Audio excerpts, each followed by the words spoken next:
Welcome back, everybody, to the Nosebleed Sports Podcast. I am Chris Witt. With me, as always, is Mr. Adam Schmidt. Adam, how are you today, sir? I'm terrific. How are you? If I was any better, I'd be you. And that was a perfect impression of Joe Schmidt doing an impression of you. It was. And speaking of Joe Schmidt, speaking of GI, we got to start gastrointestinal Joe. We got to start out with a big shout out to him, my brother, your cousin, a co-host a couple weeks ago on this podcast. Filled in for Chris, filled in for me while I was in Mexico. Appreciate that. He did fill in for Chris. He did it with Adam that week. And but anyway, his birthday is today. Happy birthday, Joe. Whether you're watching now on Facebook or listening tomorrow, I think he does a little bit of both, maybe. Yeah. So anyway, happy birthday to you. I don't know, he's like 43 now, or I don't know, 30 or 20 or. I think he's the same age as me for like a month. Yeah. So he just turned 35. He did just turn 35. Congratulations, Joseph. And there you go. Hey, speaking of Joey Schmidt, we've got a great show today. Yeah, because he's a great show. He was a great show when he filled in for me, and we've got a great show today as well. We got a couple things that are a little different on the Nosebleed Sports Podcast this week. Yeah. We got a little segment we're going to do here a little bit later that's going to be a little different, not so much sports related, but something we both love, and I think everybody else loves. Everybody loves to laugh, so we'll get into that. I think I'm more excited about that than anything else we've done on this podcast. You might be right. I think I might be right there with you. And the other thing that's a little different is what we're going to start off the day with. Yep. We are going to start the day off with football. Yes, we are. Anybody that listens to the Nosebleed Sports Podcast knows that we are a Cincinnati-based podcast. We try to get a lot of national things on here. We don't just make it just Cincinnati.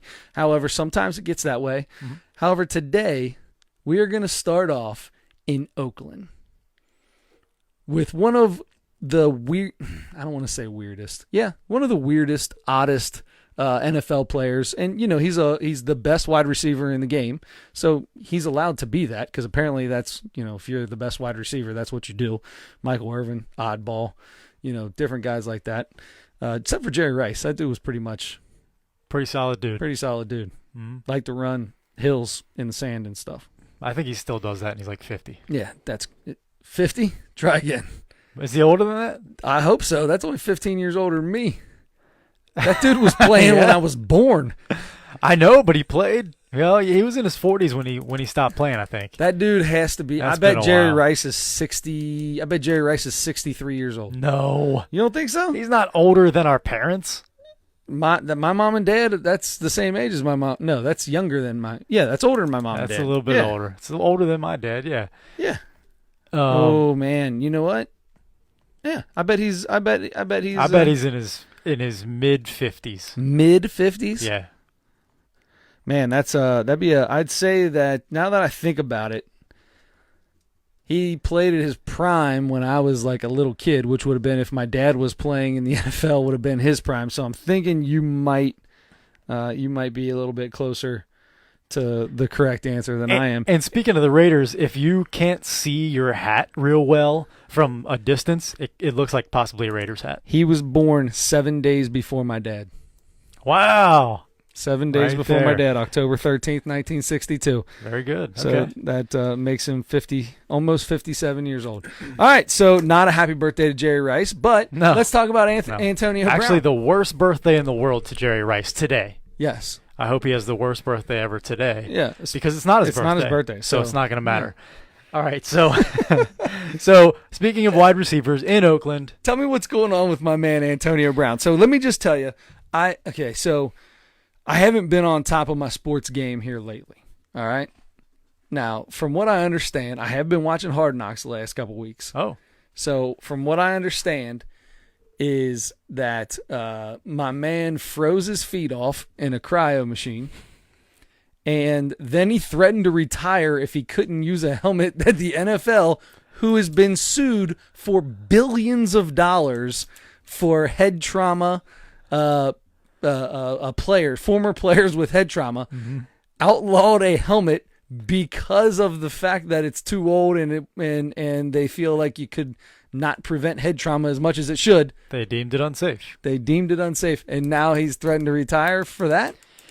Or is the threatening gone? The retiring's gone, right? He's not saying he's going to retire anymore. He backpedaled on that. Look, he's been kind of a loose cannon for a long time now, especially last season. At the end of the season, when he was having all these issues with Roethlisberger and the organization, and and then he just flat out didn't show up for anything the last week before the Bengals game, and then showed up like he was gonna play, and then Mike Tomlin's like, sorry, okay, bud. yeah, you're not just gonna not show up all week and then come on Sunday and expect to play. So bye. Doesn't happen that way. He told him you aren't playing in this game, and he left. So, all kinds of problems. He, told him, okay, trade me. So they did. And he's with Oakland now, and he has not played one game yet, and there's already all kinds of controversy with the guy. Like you said, he didn't show up for the first couple days of training camp, and people were like, what's going on? And then he posts a photo of the bottom of his feet that looked like they were wax figures, like wax models of his feet that were coming off. It was something. disgusting. I don't know what it looked like. I thought that he had, exactly like you said, like stuck his feet in wax and was peeling it back. Yeah, it looked like his feet were just peeling, and that's. Look, my feet have done that because I get blisters and stuff on the bottom of my feet when I play basketball sometimes, and if I don't wear 2 pairs of socks, but it looked. You got to wear 2 pairs of socks when you play basketball. I do every time. So anyway.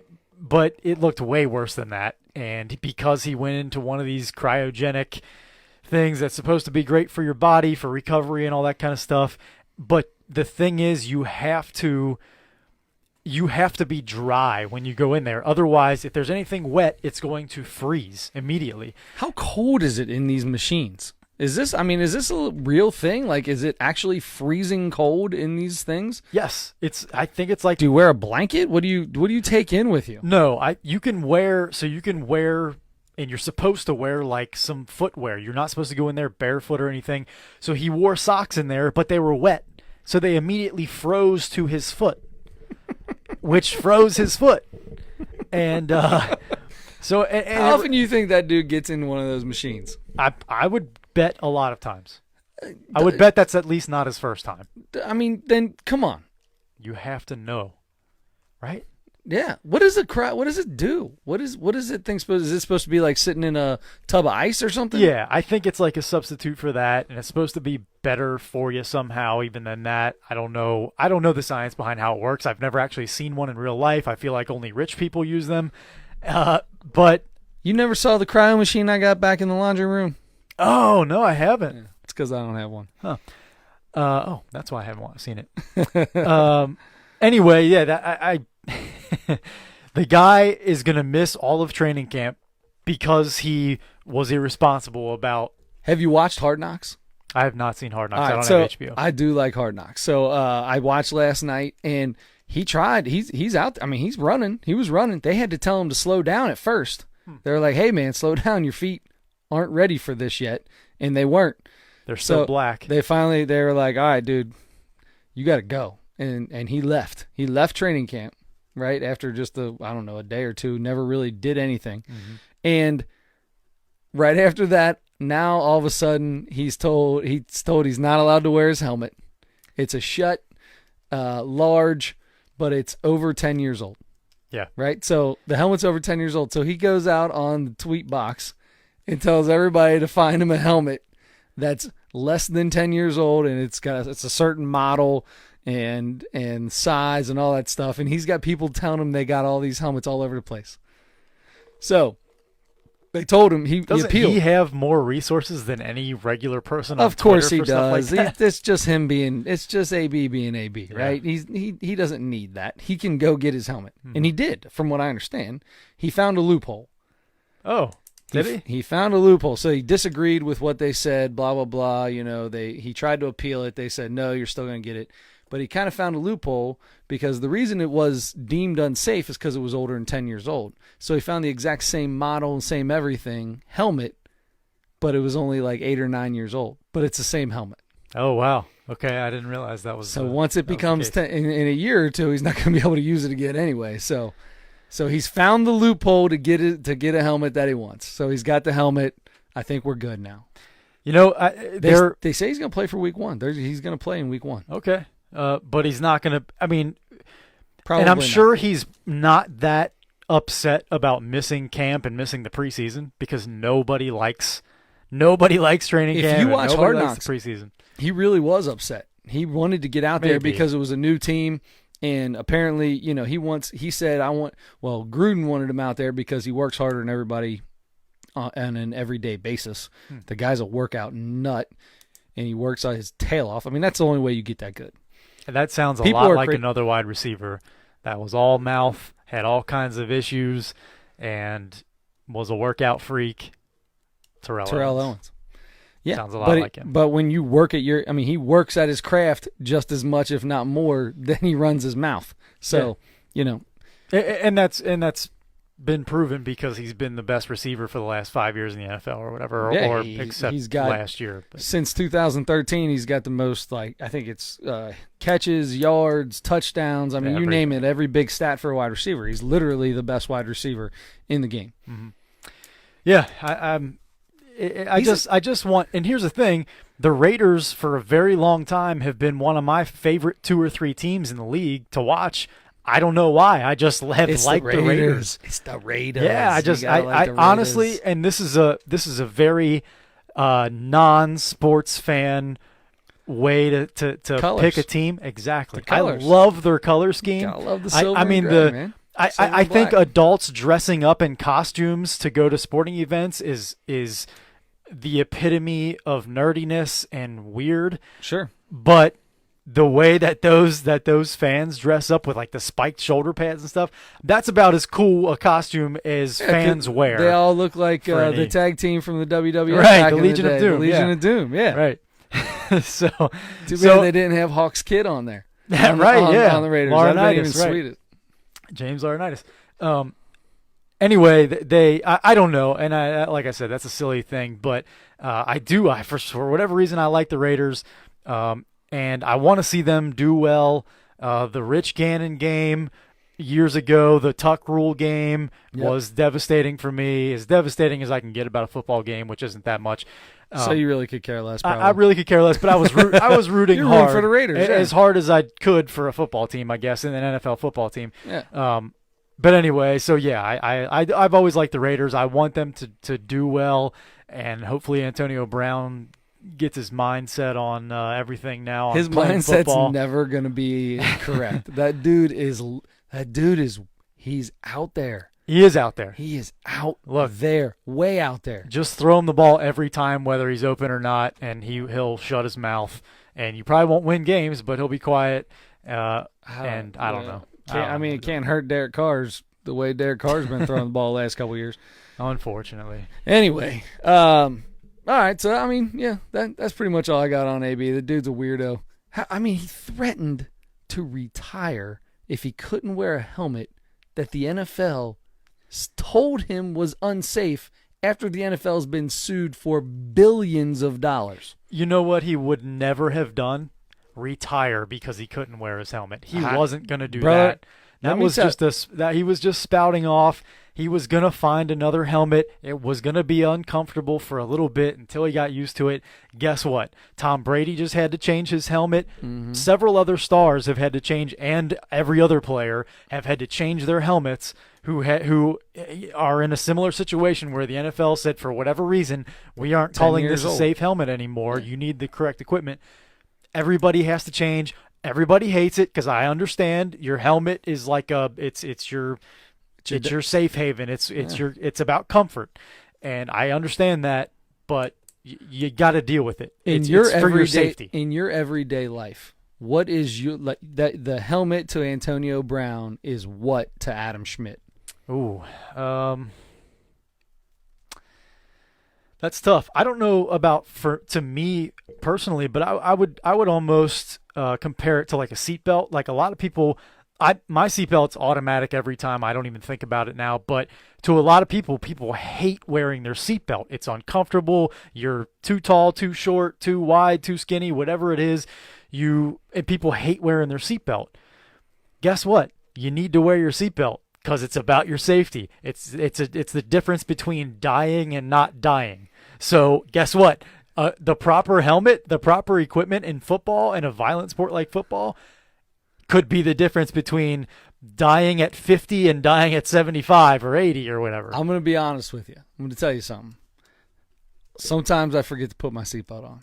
Please don't do that. I try not to, and it sucks because every time I forget, you know what happens is I end up calling my wife or calling my mom on the phone, one of those two.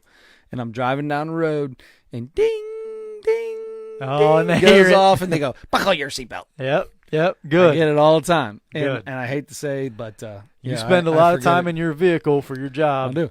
I buckle up, I'd say 90% of the time. Okay, that's a good start. That's a good start. Marty's been telling you about 10 years now. You know how many times I buckled my seatbelt because Marty Brenneman told me to? Oh man, I bet I've done it at least 50 times. Marty is just a service to the just community. He's just out there saving lives, man. He is. That's what Marty Brenneman does. He saves Whether he's lives. talking about seatbelts or not, I wish he's saving my life every time he's talking about baseball. Yeah, there's no doubt about that. Speaking of that, so I want to get into this because we're gonna get into some more Reds a little bit later. Marty Brenneman is the voice of the Cincinnati Reds. He is retiring this year. This is it. This is his last year. It's a sad day in Cincinnati. He's been doing it since 1970. Is it 5, 6? 4. 6. 4. 4. 70. It was 3 or 4 because one of his first couple years was they won 2 75 series. was his first year. No, 75. I think 74 was because I think it was his second year that they won. They won it. Okay, I'm pretty sure. All right, because Al Michaels did the World Series in 70. So then okay. Anyway, that's besides the point. The point is, so now the Reds are bringing in a new voice to be the voice of the Reds. And to be honest, I can't remember his name. He's not bad. He's pretty good. I think he's really good if we're talking about the same guy. Yeah, it's the new guy. Yeah. I don't know who he is. I don't either. So today, it was the new guy. Mm-hmm. It was Marty Brenneman and Danny Graves. Yes. 3 guys in there. And they've been doing this a lot here lately, where they have Marty and this other guy go back and forth, do a couple innings and then a couple innings, and Danny is he's the color guy. Mm-hmm. Danny Graves today, in the 5th inning of the Reds game, had his major league debut of calling a baseball game play-by-play. Oh, how did he do? It was the worst thing I've ever heard in my entire life. You know what's funny about that, and I'll let you continue, is I got out of work. It was a weird time. The game started this afternoon, middle of the afternoon, whatever. I got in. It was the 2nd inning. And I had just gotten in and heard Marty compliment Danny Graves on how much better he's getting. As a color guy, he's been doing very well. But that was before the 5th inning. I did not get to hear the 5th inning. Oh, Marty. So the Reds gave the Nationals battered around in the 5th inning. Yes, they did. They scored 10 runs. They scored quite a few runs, and poor Danny Graves. Marty had a tough inning. Marty had to step in. It started from the beginning. Here we go. You ready? I'm just going to give you a little snidbit, just a little tidbit. Here's a little taste. You got to be real quiet because the quiet is important. Do you remember Joe Nuxall? Yeah, of course. 15 times worse. Pitch. That's the crowd in the background. It's a double. And he's on second. That's basically how the entire inning went. The whole inning. I had no idea what was going on. You never knew where the ball was hit. One ball, somebody hit a home run. I can't remember who it was. They had a 3-run home run. It was the first home run of the inning. Jeez. You hear, the crowd goes wild, and then all of a sudden you hear, I think it's going to go. Well, there you have it. 3 runs. That was the call. Oh, boy. Marty Okay. ended up stepping in. Oh, Marty ended man. up stepping in at the end of the inning. He didn't do the full. Like he was just doing a whole lot of help. He just started really helping a lot. Oh, Danny, Danny. He knew how bad it was too. He knew how bad it was. He has been doing better on the color side. Anyway, I wanted to bring that up. Danny Graves, I know you listen to the podcast. Mm-hmm. You're a great reliever. Always the with the spec. What do you call that? The frosted tips. The frosted tips. The frosted tips. Like all the pretty boys used to do back in the day. Danny, stick to the color, man. Stick to the color. There are some guys who have been in broadcasting for a long time that started as color guys that do play-by-play now, some who were really bad at first. Really Sure. bad and have gotten pretty I bet good. Chris Welch was bad. Chris Welch could do play-by-play. Chris Welch is maybe my favorite Reds broadcaster behind Marty Brenneman right now. Sure. I think he's fantastic. He might be my favorite. I think he's fantastic. Not over Marty, though. Over Marty? Mm-mm. Not over Marty. Okay. So I think we're in the same No boat chance. there. Sorry, I was taking a drink. But No, anyway, no. By the way, shout out Coke Zero. We appreciate your sponsorship. I've got it off camera today. It's off camera. What? Yeah, I've got it off camera. I can Oh, bring it back man. in. I can bring it back in. We can bring it back in. Thank you. So Coke Zero Nosebleeds broadcast, Nosebleeds podcast is broadcast by. That doesn't make any sense. Is brought to you by Coke Zero as always and Ref Edge Pro. Ref Edge Pro. If you need a good shave and you need to mark where the ball is, Ref Edge Pro.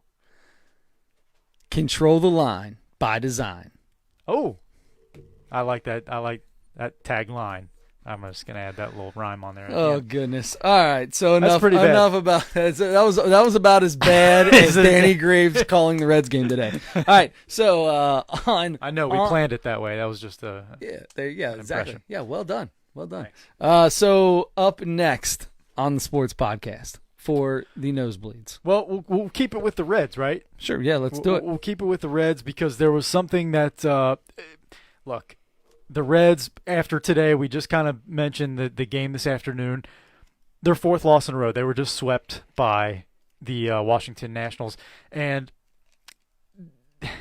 they went into the Cub Series over the weekend, and there was a lot of hope. There are 4 games out of 5, 4 games under 500.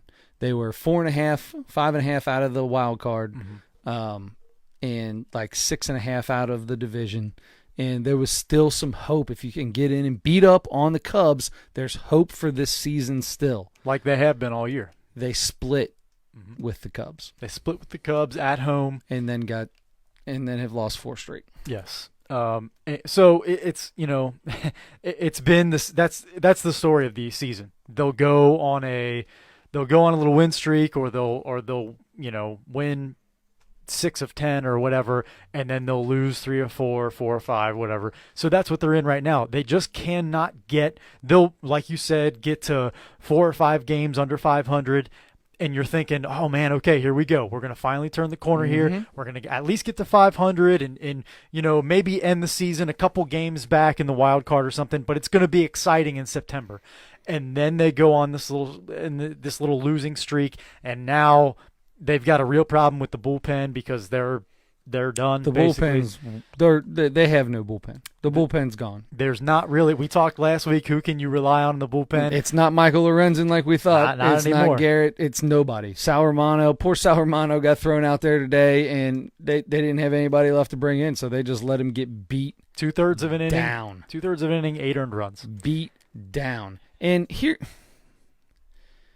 I don't understand Mr. Bell, David. I don't understand him. You and him have had this beef going all year. Quick release all the time, right? He's constantly pulling pitchers. Doesn't make any sense. He gets this guy, Trevor Bauer, who's a workhorse, who, everybody says, this guy leads the league in innings pitched, he can't hurt his arm, blah, blah, blah, blah, blah. Just let him go do his thing.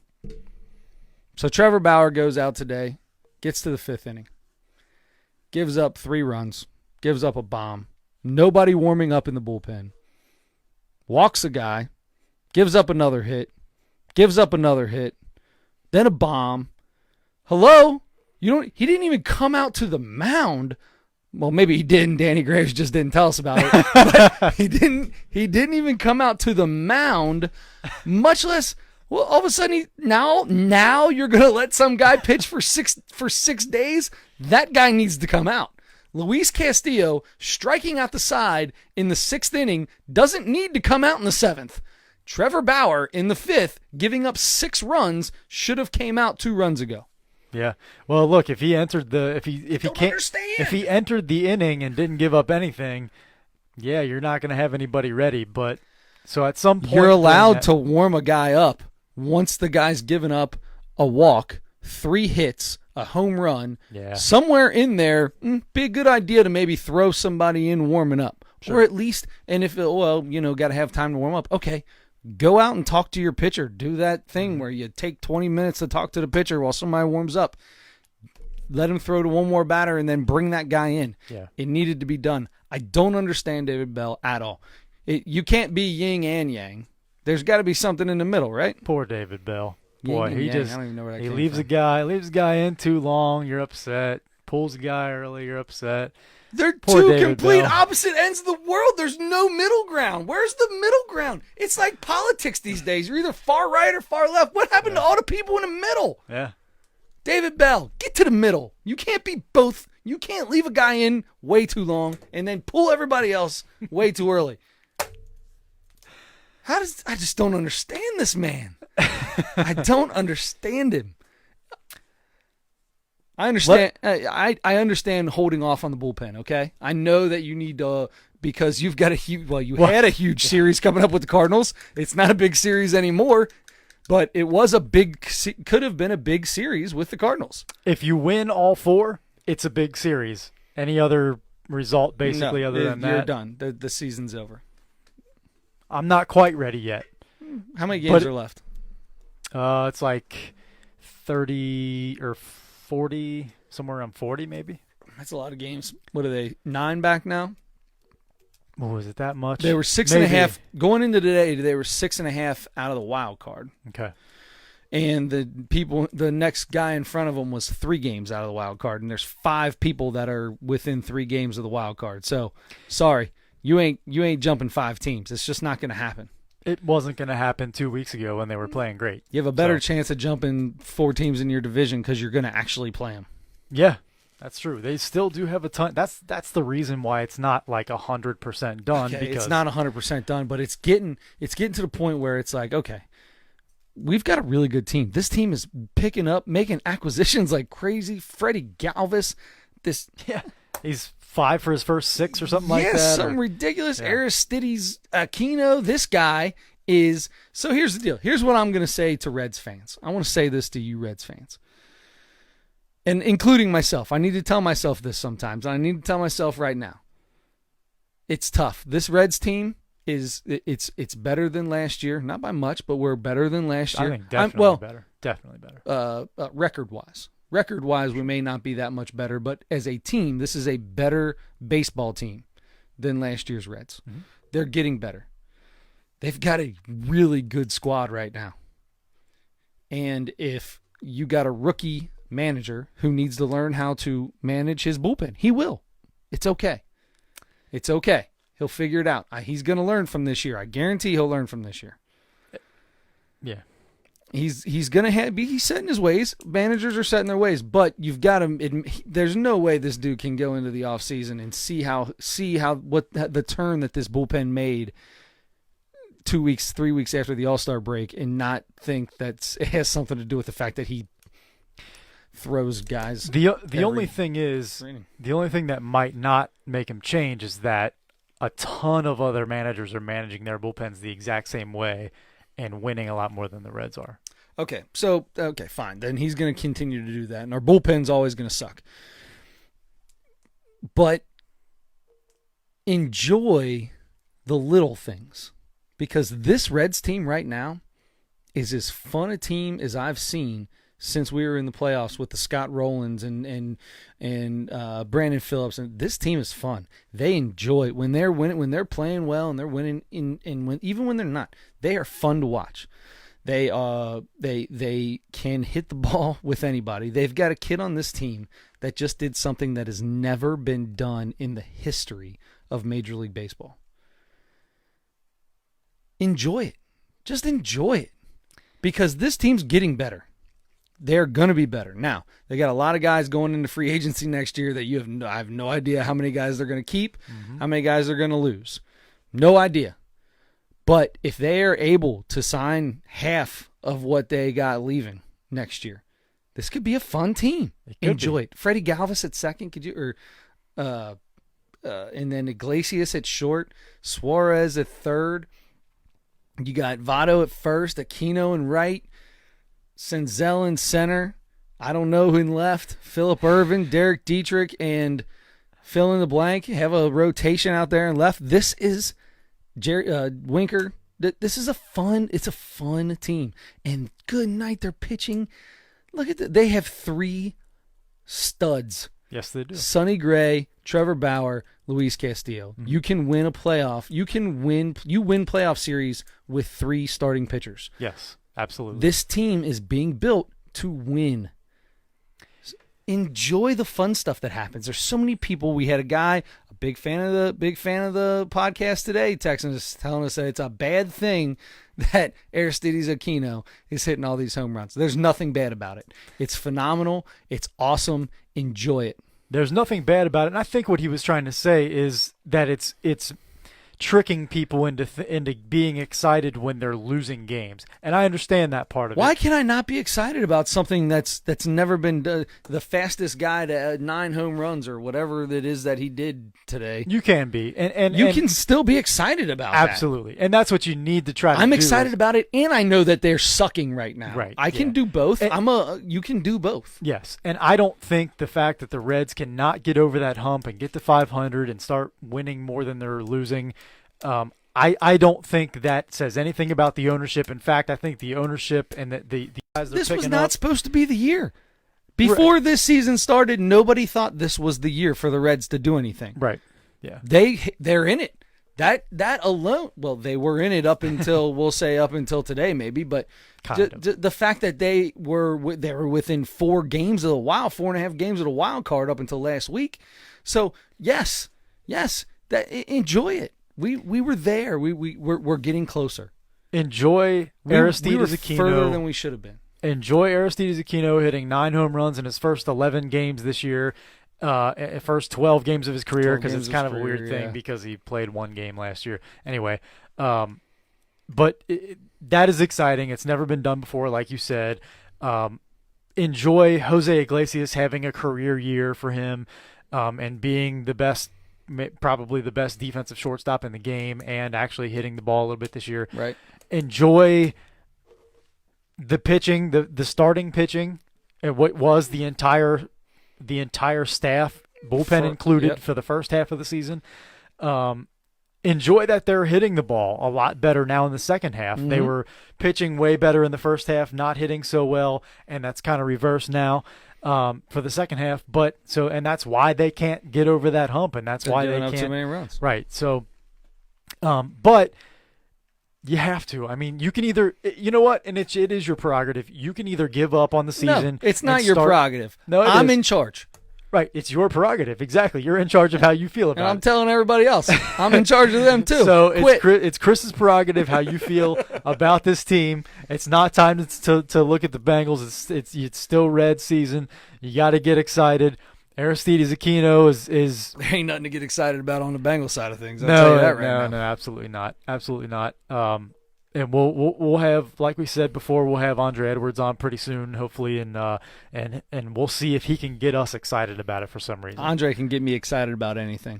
He could probably talk me into it. But I'll tell you what, like you said, and if you watched last week's preseason game against the Chiefs, yeah, but no, I don't know about that. I only watched the first 2 drives.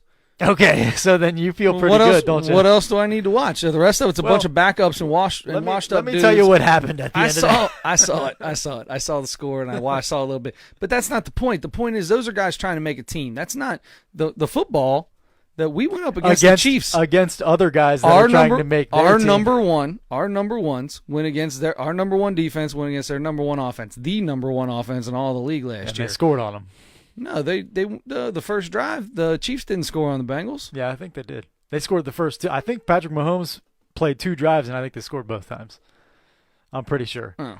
The Bengals went up 7-0, and then I looked up 30 seconds later, and it was 14-7. Didn't the Chiefs get the ball first? I don't. Played 1 drive.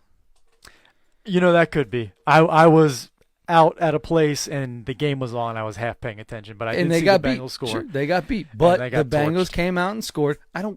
You can't look at games not played by anybody that's going to see the field in a regular season game. It's that first drive. They came out, they scored. That's a good thing. I like it. I'm excited. I'm excited. Don't be millennial Reds fans for the Bengals. A few individual things going on with the Reds. I'm excited that I'm going to the game tomorrow. Chance to see them beat the Cardinals. Another chance. People aren't getting as excited about this 4-game series against the Cardinals here because of the way the last. Like I said, if they win, what's the likelihood? But if they win 4 games, if they pull a miracle out of their hat and win 4 games against the Cardinals, next week we're going to be talking about, hey, you know what? It's going to be the exact same. Let's get there. This is what we need to do. We'll be against, who is it then? Arizona or something like that. Who's another team that's in front of us in the wild card. Right. So, anyway, there's still 6 weeks left of the baseball season. There's still a long way to go. At some point, we're going to know, okay, you know what? They're 6 games under 500. It's done, and they have 5 or 6 teams to jump over anyway. So at that point, we're a little excited. And then if they lose 4 in a row to the Cardinals, let's talk next week about the Bengals, okay? Now, we've talked baseball and football. Yes. I would say we spend the most time on this podcast talking about basketball. Yeah, I'd agree with that. I think basketball is definitely the number one thing we talk about. I got a text from my friend that says green makes your nose look big. Great shirt, Adam. He is hilarious, and he's always talking about my nose, which is fun for me. Well, then he must be having a blast because the whole time today I've just did portfolio shot of me. Oh, nice. And I've got I got a heck of a sniffer on me. It puts yours to shame. Let's be honest. It puts yours to shame. It's mine. So if you look back here at the nosebleeds that was painted, your nose looks like a normal nose. My nose was painted crooked and much larger. Because it is depiction. It's crooked. Depiction. Yeah, it's crooked and much larger, and I have no problem with it. I enjoy it. It depends on what angle you get mine at and stuff like that. Oh, buddy, you catch. I don't know what side it is, but one of these two sides, man. My nose goes from a big nose to a ski slope. It's a monster. All right. Let's talk about. Let's do another side-by-side comparison like we just did to our noses. Let's do it. Let's get into some NBA. We haven't done NBA in a couple weeks.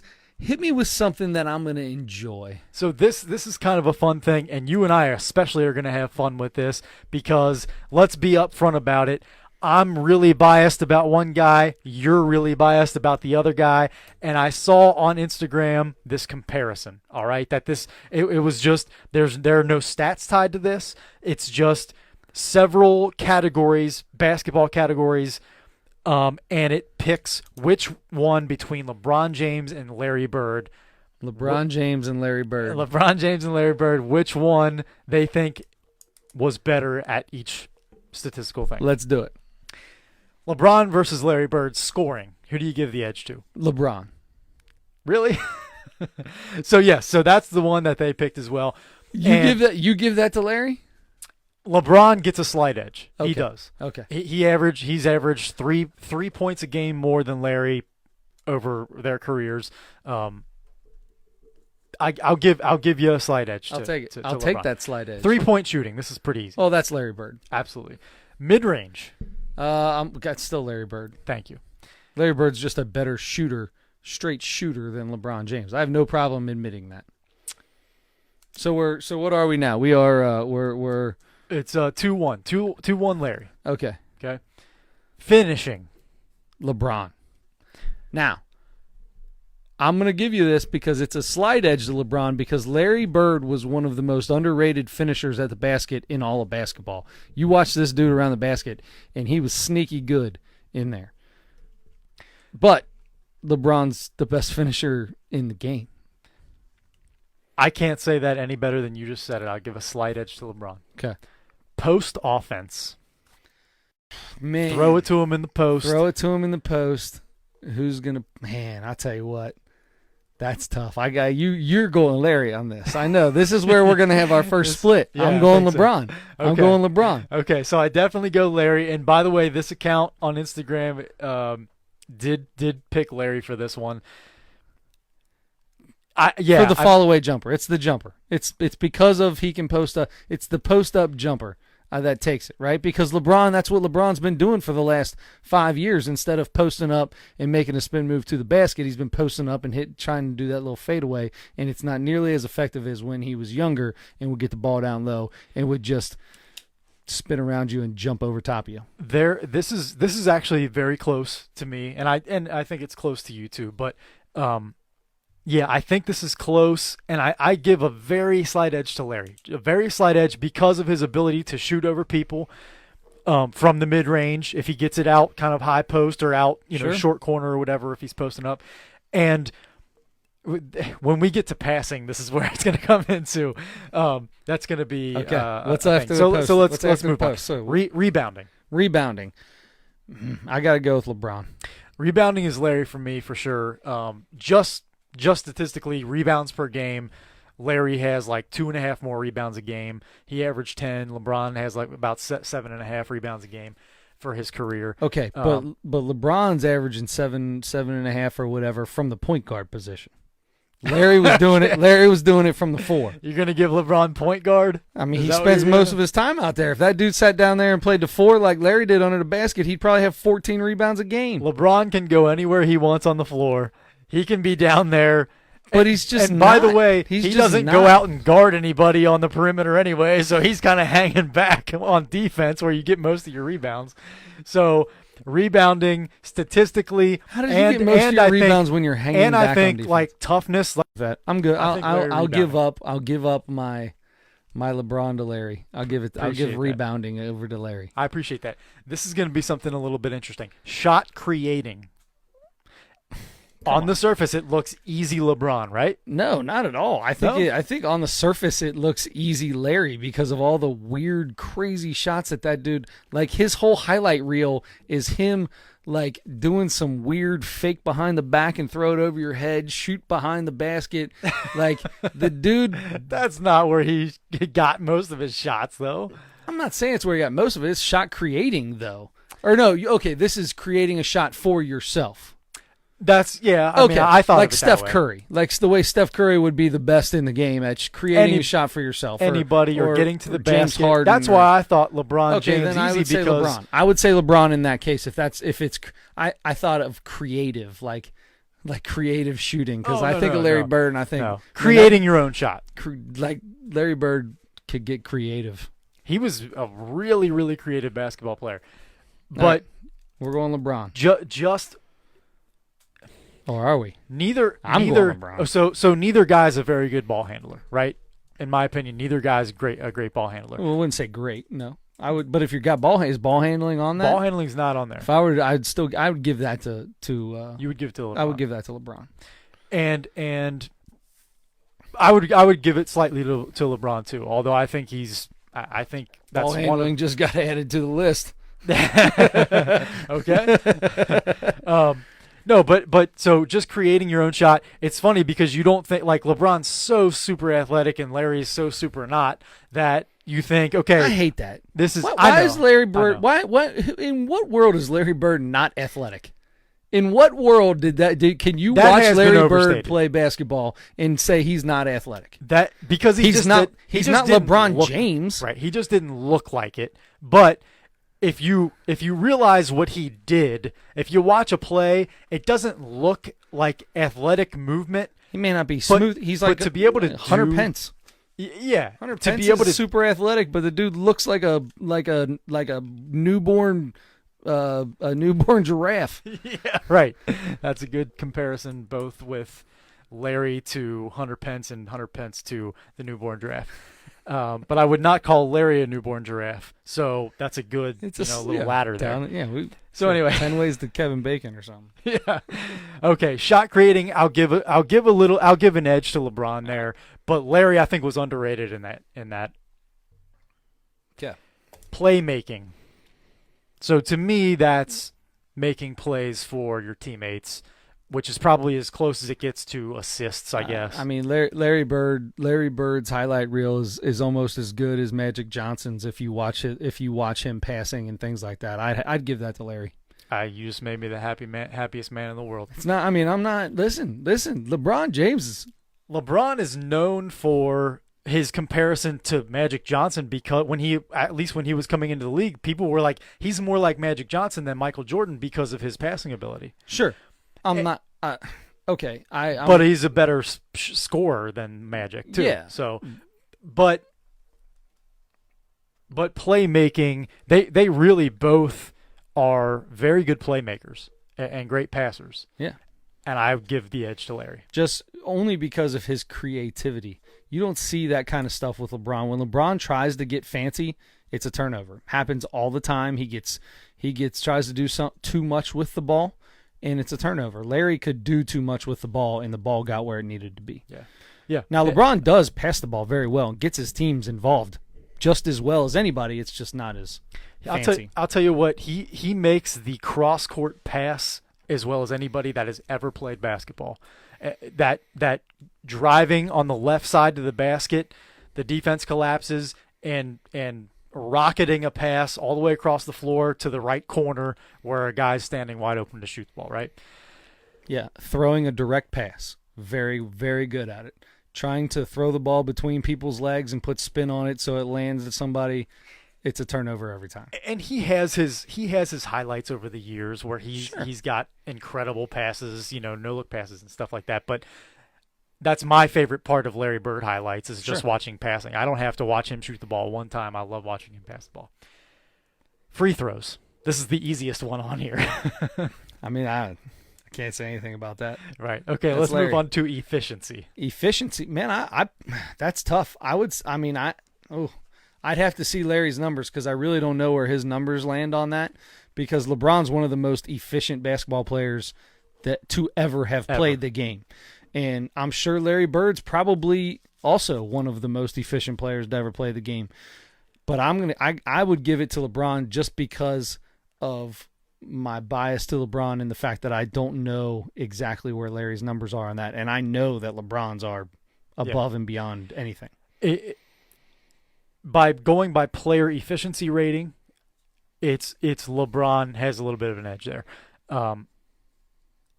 It's hard for me to say player efficiency rating is the one true stat to measure efficiency. 100%. You have to watch those guys play. Sure. But I will give, because his numbers are better by all these advanced metrics, for efficiency, I'll give LeBron to you. Shot blocking. LeBron.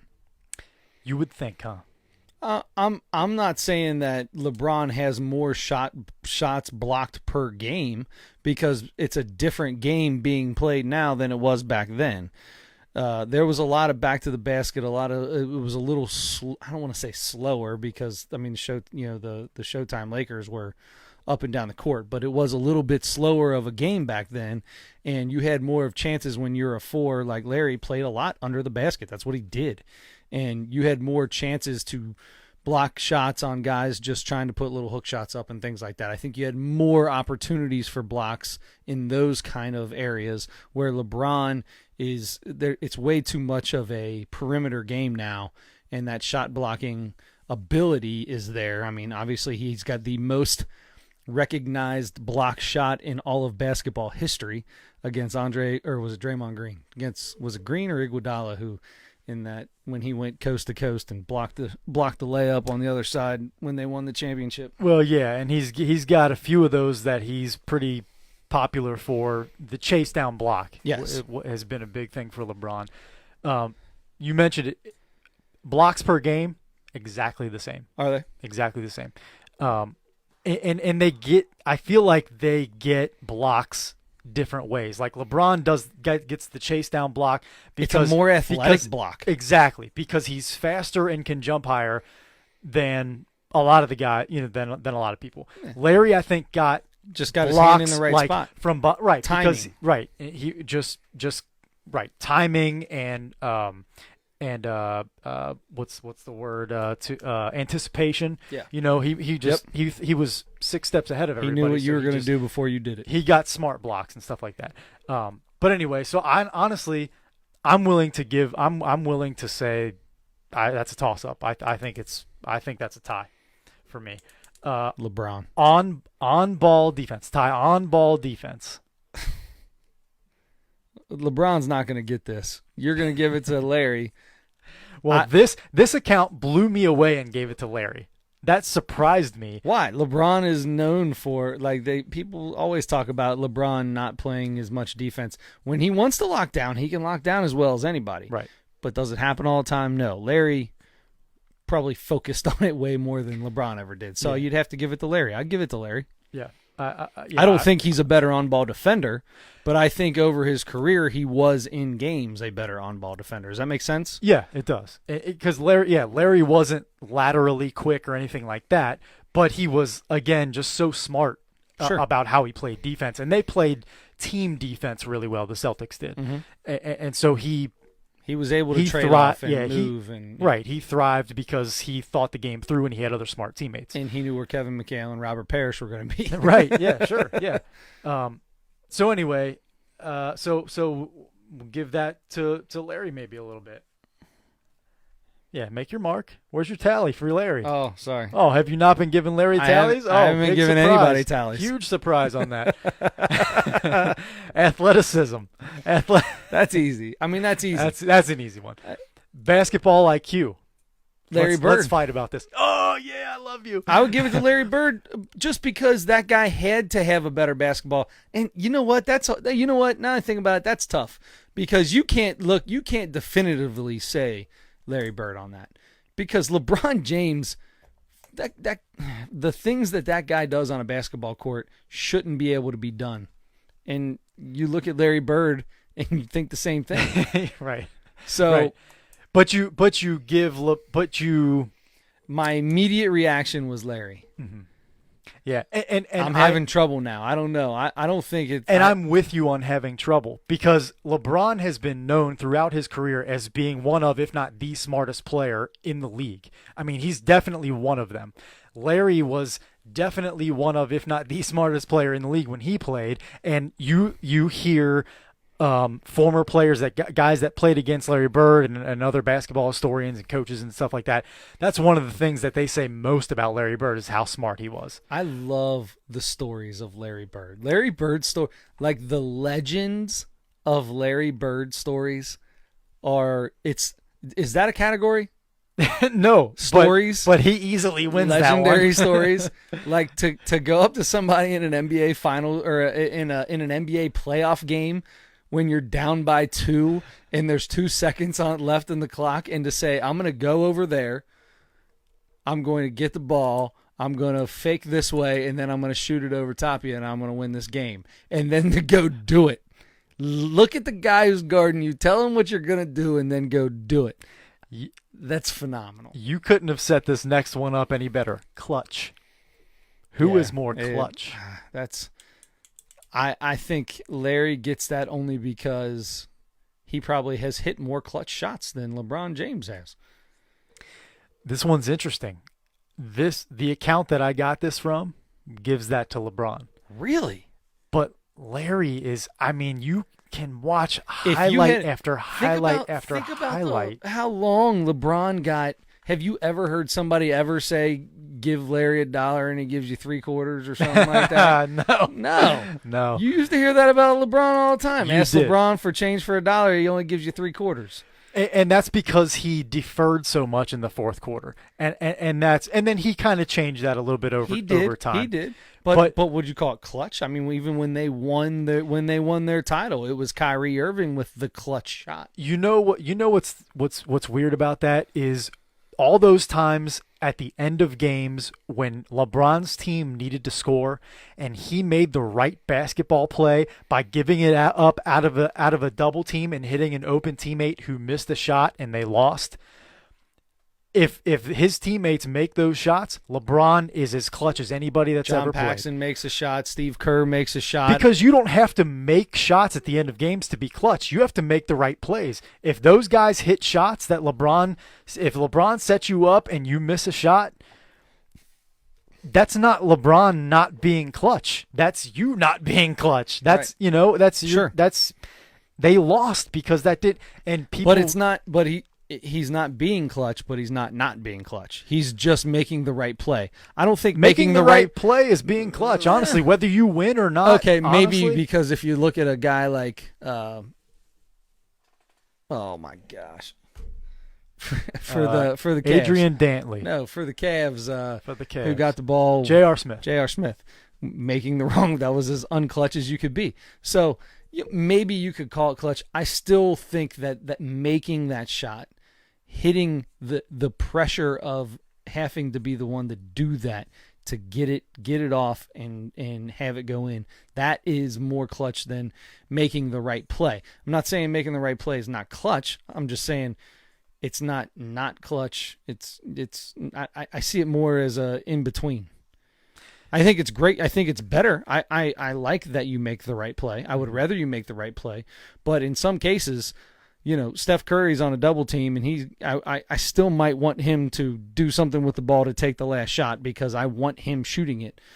Sometimes LeBron, you might be in a double team, you might make the right play if it was in the third quarter and there was 5 minutes left in the third quarter, but it's the very last play of the game. Ball is in the best player's hands. That's the guy who needs to take it. So you give Larry Bird the slight edge in clutch. I'm giving it to Larry. Okay.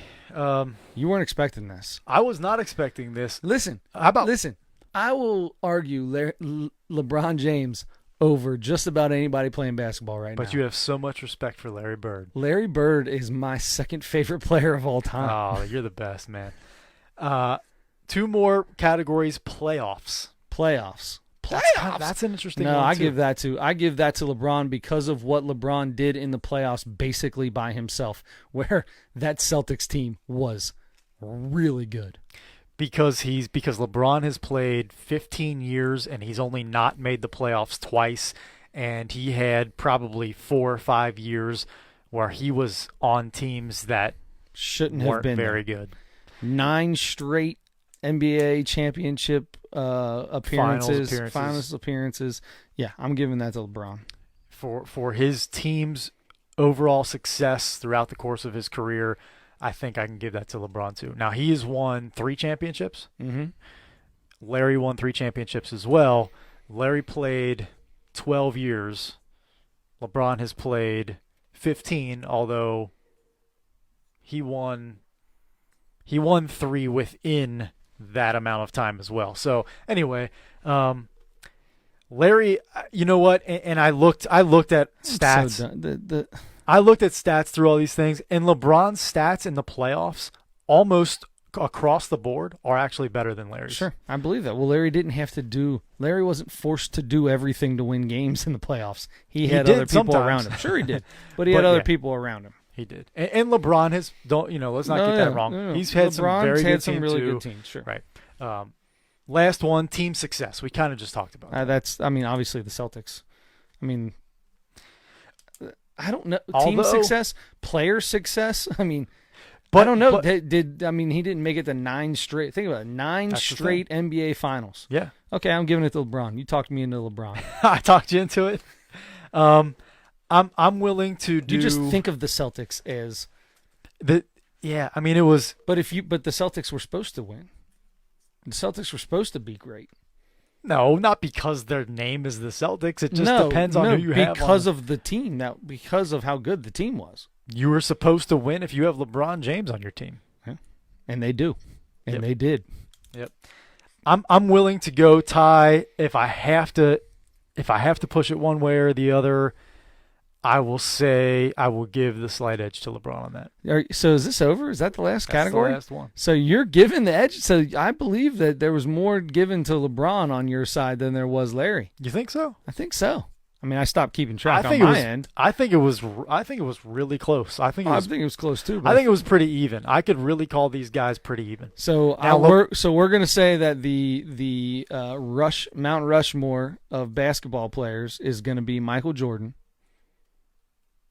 You want to do this right now? LeBron James. How many guys are on Mount Rushmore? 4. Michael Jordan, LeBron James, Larry Bird, and Kareem. Oh, Kareem is your choice. Who's yours? So that's where we got to. So you talk about Magic. You talk about Will. Kareem's better than Magic. You talk about Oscar. I put. You talk about. Will. Talk about a lot of guys. Jerry West. I'd be fine with Wilt up there. I'd be fine with Wilt or Kareem. Shaq's gonna have something to say about it. Shaq ain't got nothing to say about nothing. Shaq ain't got nothing to say about nothing. I put nothing. Hakeem up there over all those other centers, to be honest with you. I personally do. I love Shaq. Shaq is that's my guy. I love that son of a gun. I love the guy. I didn't love the player. He's an all-time great player, no doubt about it. 100%. He's one. I would put him in like the top 15, top 25 players of all time. Give me Wilt and definitely give me Hakeem over him. Okay. You can have him. I'll take Shaq. Okay. All right, that was a fun little thing. Now, we can do. Where are we at here? Oh, we're right about an hour. Right about an hour. We can call it a day, or we can go over one more thing. We promised there would be one thing. Let's do that. We'll just break it in because this is a break-in. This is break-in. First time ever giving this a try, and it might become something that we do. More and more, or make it an every week little deal. So. Between the two of us, we are huge. What do you call it? Stand-up comedy. Stand-up comedy. Sorry, stand-up comedian fans. Stand-up comedy fans. Right. Love it. In fact, last night, so we talked yesterday about talking about comedy on this podcast. Getting into a little comedy and, who's our favorite comedians, what's going on now on the comedy game. Adam's going to California. He talked about wanting to go to the Comedy Store, maybe going to the Improv. Who knows? There's about 4 or 5 of them down there on the Sunset Strip or whatever. Right. But Joe Rogan, all the big comics go there almost every day to work on their stuff. So you're almost guaranteed to see somebody good. A lot of them, like Joe Rogan, he'll do one at the Improv and one at the Comedy Store. Same night. Same night. Mm-hmm. So, that's pretty cool. I hope you go. I think it would be great. I love watching comedy specials. That's one of my favorite things to watch. Last night, I watched one of my favorite a documentary on one of my favorite all-time comedians. Oh, and that reminds me of another one, but what was the document? Who was the documentary about? Robin Williams. Okay. Robin Williams, depending on how old you are, you don't know Robin Williams. Right, yeah. If you are like under the age of 30, even older than that, maybe. Like even a lot of people that are probably 34, 35 may not really understand. Robin Williams in the 70s and 80s was the raunchiest, craziest, absolute nutcase physical comedian you've ever seen in your life, and he was hilarious, and it's still just as funny now. Yeah, he was one of those guys from the 70s that is a comedy legend. And a lot of the reason was because he did so many drugs. And but even when he got off drugs, even when John Belushi died, he was with John Belushi the day John Belushi overdosed.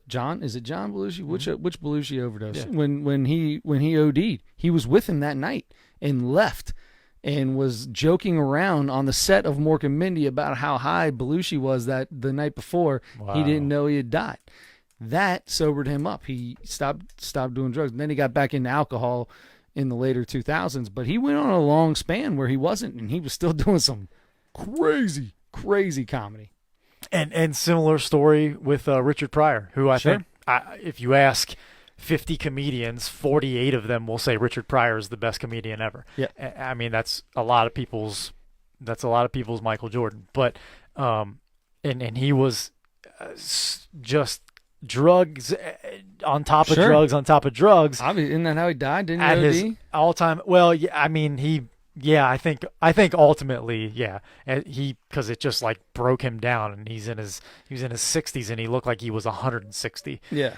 But anyway, yeah. So a lot of those older comedians were really into drugs because it was the 60s and 70s and 80s, and it was just a big thing back then. Yeah. But you're talking about the legends, your Robin Williams, your Richard Pryors, and one of my favorite guys from back in that day, and I know he smoked weed because he talked about it all the time. I don't know what other drugs he did, but George Carlin. George Carlin, yeah. As great a performer as any of the other. Well, that's comedians. how Robin Williams was. Robin Williams was more of a performance when he went out there. George Carlin was not as crazy like that, but he had that quick. Everything was so quick out of his mouth, and it was just an incredible.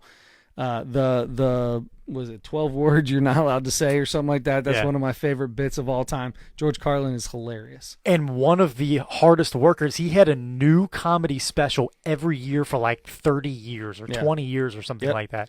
And they were all good. They were all good. Every single one of them were great. He was doing it in his like 70s. Yeah, when he was on the train guy. What was the train? Oh, yeah. When he was the conductor. Mr. Conductor Thomas the on Train. Shining Time Station. Shining Time Station. Right. It's so funny. So when we were kids, Shining Time Station's on, and George Carlin's the conductor, and then you get to be like 12, 13, you start listening to some old George Carlin, and you're like, whoa, that's the guy that got talking to little kids? Yeah. Not sure that was right. George Carlin's so good. So, but those are the older guys. Some of the newer comedians, even guys like 90s and 2000s, as our formative years where we're getting into our teens and 20s, and we're really starting to get in and listen to more of that stuff because we weren't really supposed to be listening to it. Yeah. Although Uncle Danny had me listening to a Richard Pryor album when I was like 3 when he was living hilarious. with us. But that's awesome. But anyway, shout out to Uncle Danny. Shout out to Uncle Danny. So, but like some of the newer guys, who are some of your current favorites, or even some of the ones from the last 10, 20 years? Yeah, so I love the Jerry Seinfeld. I love the Seinfeld show. Mm-hmm. His stand-up it's different. He does a little different deal, and I like guys that do things different. That's kind of I really enjoy. A lot of people have a routine, and they go up there and they're like, man, let me tell you about kids. And then it's, they got some jokes. And that's how a lot of people are. David Letterman was that guy. There's a lot of people that are just that guy. And then there's a punchline and boom, next joke. Seinfeld was a little different. It was still a set and a line, a punchline and go, but he just did it differently. I liked him. I definitely like that. But right now, this dude, Tom Segura, is probably he's one of my favorite guys right now. Tom Segura from close by where we are. Somewhere around close. He says he's from around Cincinnati. He lives in California now, probably. Right, yeah. He's married to a comedian, too.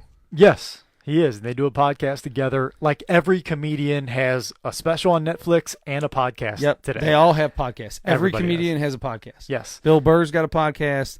You name it. What's the guy with no shirt?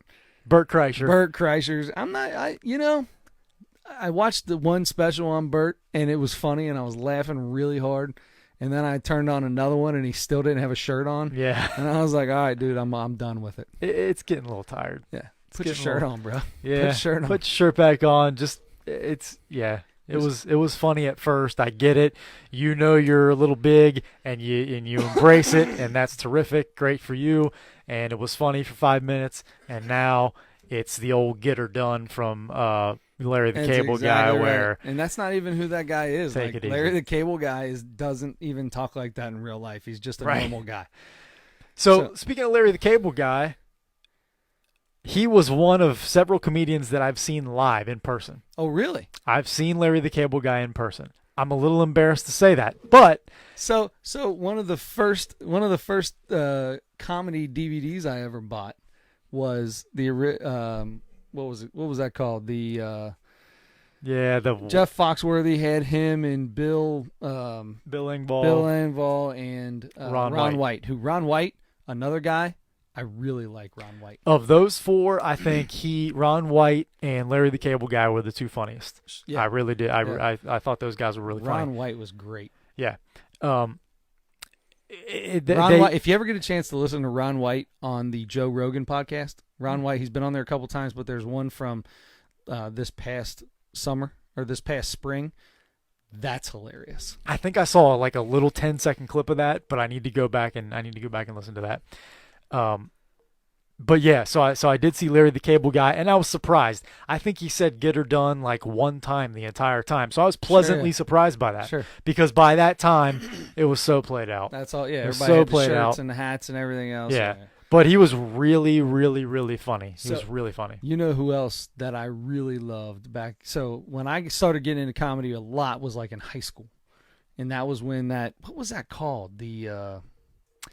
What were they called? The special. What was that whole special called? Like Blue Collar Comedy. Blue Collar Comedy. That's it. And then I got the original Kings of Comedy. Yes, I had it on VHS. Did you have a VHS? Yeah. I had it on DVD. So I still have it. I have it in the background. I have it on DVD. Too. That right there, I got cold chills, brother. That, oh my gosh, D.L. Hughley. Oh, that guy's great. Said the Entertainer is funny. Said the Entertainer was probably the least funny out of all the guys on it. And he was really funny. And he was hilarious. You know who is a guy who now does all these shows, and Mr. Steve Harvey. That guy is good. Very good. Steve Harvey was great. I don't know if he does any stand up at all anymore, but when he was doing it in the late 90s, early 2000s, that dude was as good as they got. Yep. He was great, and then of course the legendary God rest his soul, Bernie Mac. Bernie Mac, I take that back. Bernie Mac was the funniest. Bernie Mac was, I think, the funniest. Bernie Mac was the funniest out of all of them. So I take that back. Funny. Take that back, no doubt. So yeah, all four of those guys were excellent. How many comedy shows have you been to live? How many live shows have you been to? Without thinking all the way through it, I would say 12, something like that. That's pretty good. It's pretty good. I mean, it's not like we got a big comedy scene down here. They had the Funny Bone, and it's been open and closed a couple times and stuff. We've got two decent comedy clubs. Go Bananas. Go Bananas. Okay, Go Bananas. I've only been to 2 in my life. Okay, that's it. But you saw 2 big acts. I did. I saw Pauly Shore at the Funny Bone. Okay, I said big acts. You saw a C-list. Pauly Shore was. You were a huge Pauly Shore guy. I loved Pauly Shore growing up. I was so excited to see him, and he was just an old, washed-up dude that sat up there and complained the whole time. All he did was sit up there and complain about stuff, and I was like, "This is not the squirrely man. It's not the Pauly Shore I was looking for." So anyway, that was up, but that was okay. The big one that I got though. So for my birthday, my wife and my sister were going to come, and my brother-in-law were going to come to my house. I loved Cat Williams. Love Cat Williams. Cat Williams specials were, oh my God, that dude cracks me up. And they were going to bring all the DVD. They were going to rent the DVDs. This is how long ago it was. They were going to rent DVDs and bring them over, and we were going to watch Cat Williams. That was going to be the birthday, So they get there, and surprise, Cat Williams is playing at Cintas Center, and we're going right now. So I got to go see Cat Williams. At the Cintas Center. At the Cintas Center, which obviously Xavier, my home away from home, the Xavier basketball Musketeers love to play there and do very well. Anyway, so get to the Cintas Center. Funniest show I've ever seen in my life. Michael Blackston was there, and there was some other guys. It was hilarious. It was great. And then Cat Williams came on, and he was booed off stage. Oh. It was the worst thing I've ever seen in my life.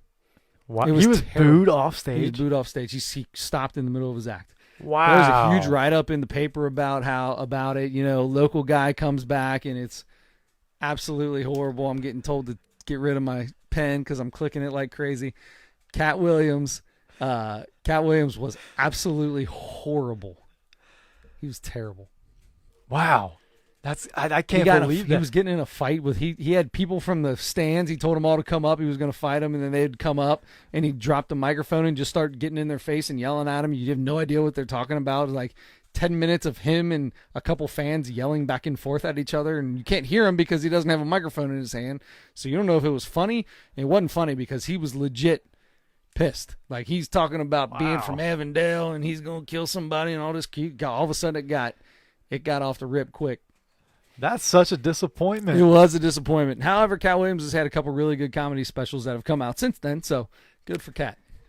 He sobered up too. He has. Did he? Yeah, that's good. He has made me laugh. He has made me laugh. But I've watched entire specials of his and been like, man, some of this stuff is just okay, man. Take it easy. Just settle down a little bit or something. So I think there's a lot of comedians that get to that. They hate that big one or two right off the bat, and they're really funny.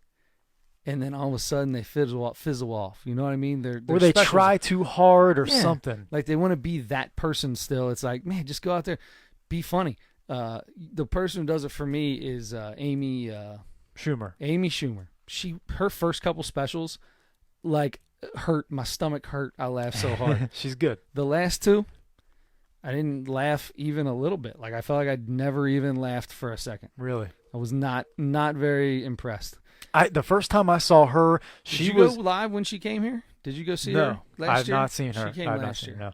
No. But her and Bert Kreischer, and I think one or two others that are a little bit bigger now, were on like the first or second season of what was the show, like the competition show, Last Comic Standing. Last Comic Standing. Yeah. And I think they were on like a really early the season of that, and that was the first time I saw either one of them. Yeah. And then another guy that was, I think, on that I really like a lot. Another guy that I have seen live is Josh Blue. Josh Blue's really funny to me. I think I am becoming a woman comedian fan. Yeah. Besides Amy Schumer, of course.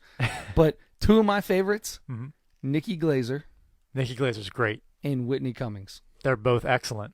They might be my two favorite right now. They're both really funny. I am kind of like what you were saying before. Whitney Cummings for me, I think, was funnier when I first saw her years ago. Yeah.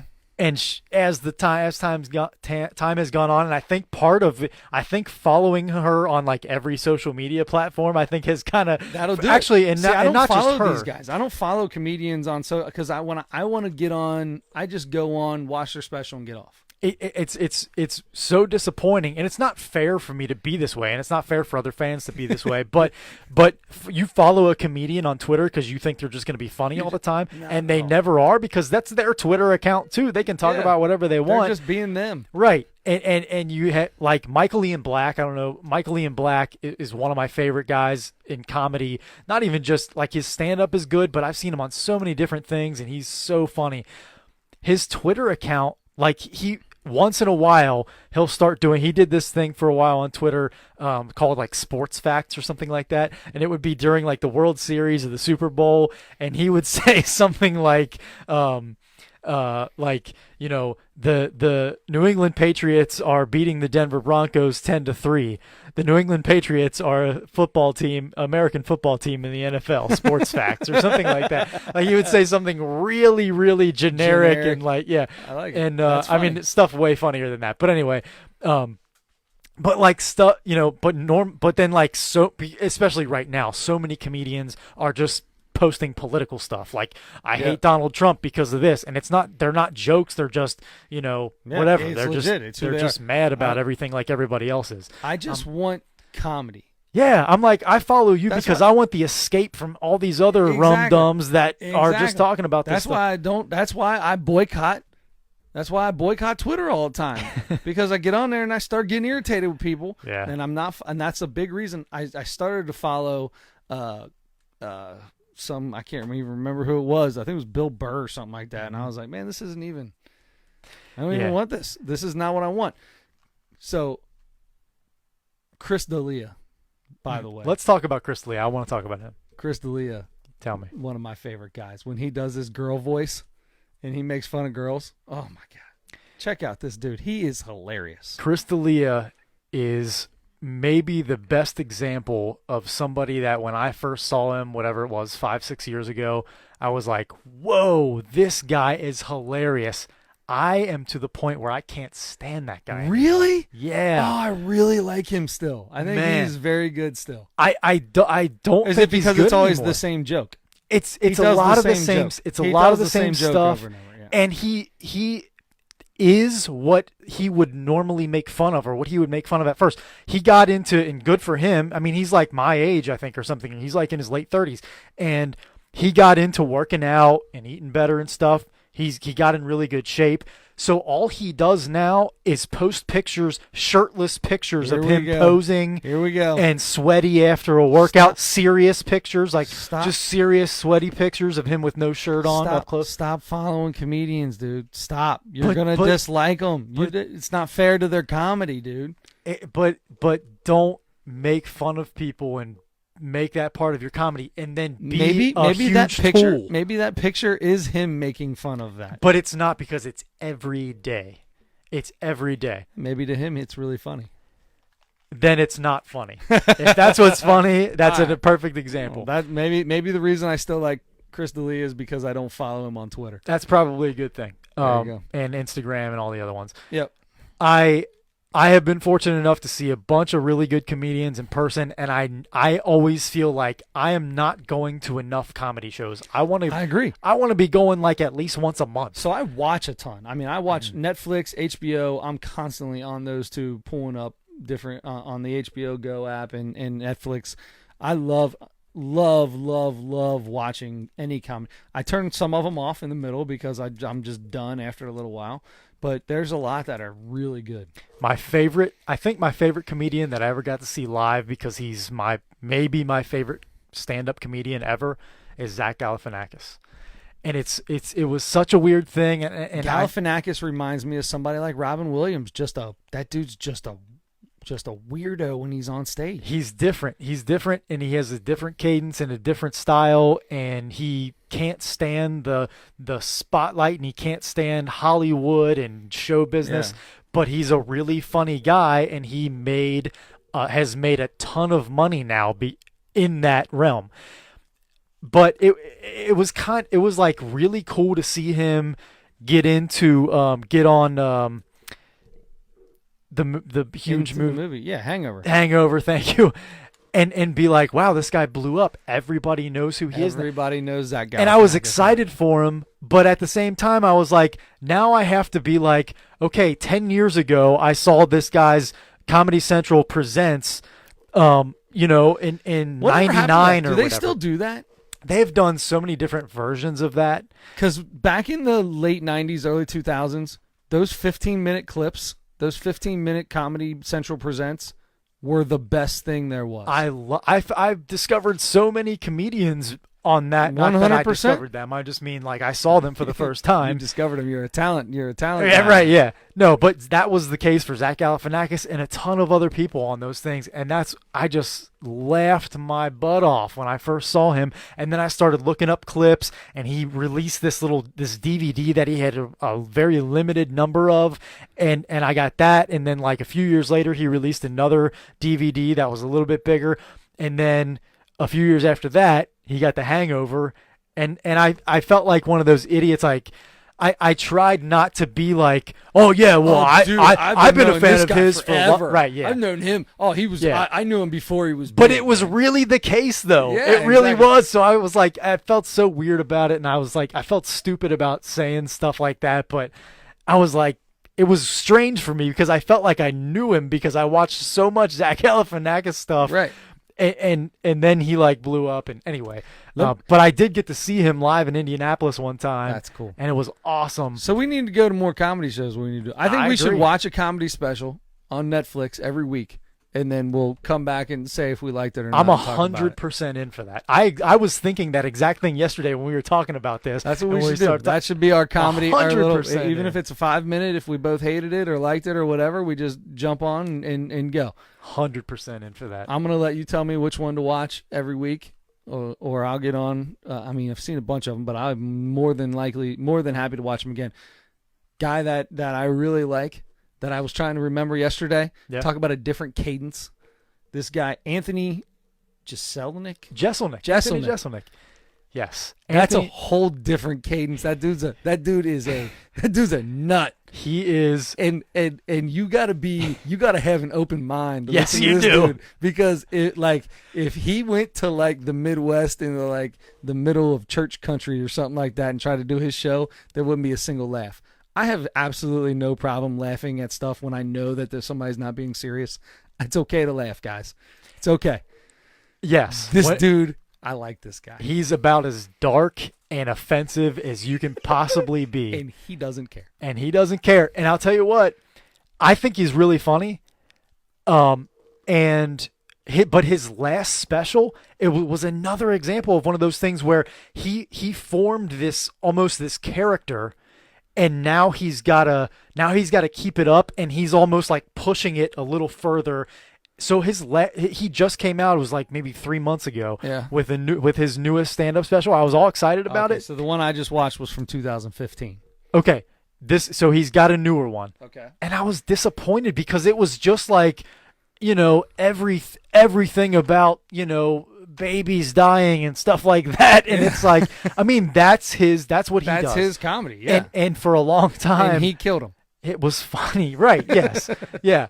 And he's really funny, but he got like, it just became a little too much. Like, you're a funny person, just be funny. It doesn't have to be about something, you don't have to be the Howard Stern of stand-up comedy. Just don't, shock value is what you're going for. I like this. This is what we need to do. So we should grab one. We should grab one every week. We'll talk about it and go over it. So, yeah. You have them up right there or something? I got a bunch of them. It says watch again. I'm just scrolling through, and it's all comedy specials on Netflix. Watch again. Well, we should, but we want to do one and that neither one of us have seen. Underneath it is continue watching, and it's a whole bunch of ones that I watched for like 5 minutes and turned off. Yeah. Yep. All right, yeah, let's figure it out, man. Let's. I mean, it doesn't have to be one we haven't seen. Find one that you haven't seen, because I don't know which. You know what? Theo Von's not bad either. Theo Von's I love the dude Theo from Von. Road Rules. Was it Road Rules or The Challenge, or he was on MTV? Was he on one of those? Yeah, 100%. That. Yeah, that's how he started on MTV. Like, it was Real World. He was on a Real World. He's really funny. He's good. I feel like he could end up being one of those guys that his style in another year. Like that, in another year, I'm going to get tired of it. But right now, because I've only been checking him out for like maybe a year or less, like I'm still on him. I'm still like, his podcast is really funny. Eddie Murphy's Delirious is on Netflix right now. I know. It's been a long time since I have that on DVD. Jim Gaffigan, another guy who's kind of underrated. Funny. Saw him live. Funny. I think he's really funny. I'm not a big Jim Jeffries fan, but anyway. So yeah, find one. We'll watch it, and let's pick it out. I'll tell right you now. what. Let's do it right now. I have a suggestion, and you can say no and tell me another one. Because we talked about this yesterday. You mentioned Whitney Cummings. Yeah. Just in the last month, she came out with a new special. You have not seen it, correct? I have not. No. And neither have I. All you want to do that one? Let's do Whitney. We'll do Whitney's. Is it on Netflix or what's it on? Yeah, it's on Netflix. Okay. Yep. Can I Touch It is what it's called. Gotcha. Can I Touch It? Which is okay. I'm not going to start in on that, but anyway, that's her stuff. Can I touch it? It is. Money it's her shot. style. She talks. Right. She's a dirty girl. Right. So anyway, we'll check that one out. I've definitely not seen this one. I'm down. We'll watch this one.